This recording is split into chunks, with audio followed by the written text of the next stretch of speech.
السلام عليكم ورحمة الله وبركاته. ازيكم يا اصحابي؟ عاملين ايه؟ يا رب تكونوا بخير. معانا النهاردة حدوتة جديدة، ما تنسوش تضغطوا لايك ويلا بينا على الحدوتة.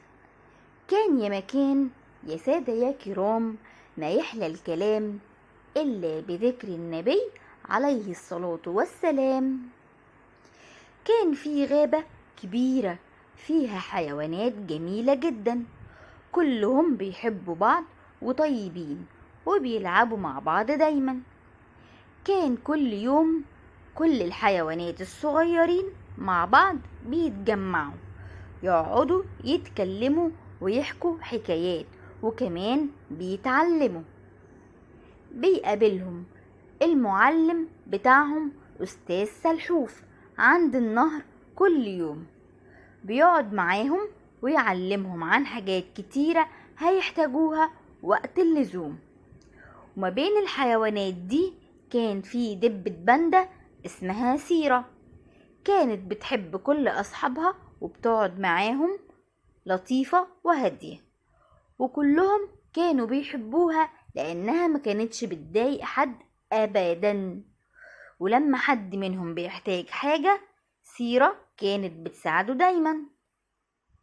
لكن كان الطاووس باهي بيتضايق من اهتمامهم وحبهم ليها، وكان نفسه يكون هو المحبوب وسط كل الحيوانات زيها. وفي يوم سيرة كانت بتعزم كل أصحابها على عيد ميلادها، وقالت لهم إنها هتستناهم كلهم يجوا عندها في بيتها. باهي قرب من سيرة وقال لها إنه مش هيقدر يجي الحفلة بتاعتها لأنه جميل جدا وألوانه تحفة، ومش عاوز يغطي على حلاوتها لأنها يدوب لونها أبيض في أسود وما عندهاش ملامح جميلة. ولو هو حضر عيد الميلاد هيكون جماله واخد كل الاهتمام من سيرة. سيرة اتضايقت من كلام باهي ومن طريقته معاها وسابته ومشيت وروحت على بيتها. كانت زعلانة جدا وقعدت لوحدها.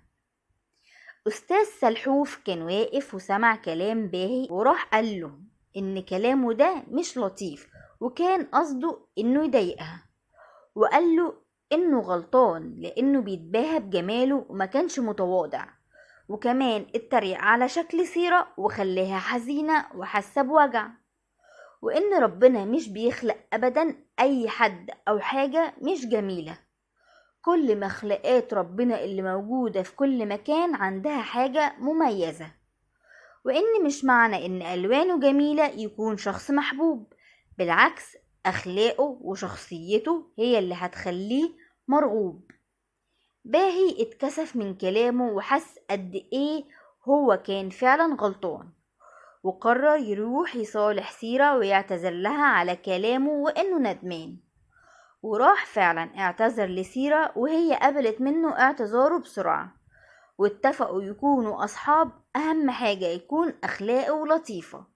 وتوتة توتة خلصت الحدوتة. حلوة بقى ولا ملتوتة؟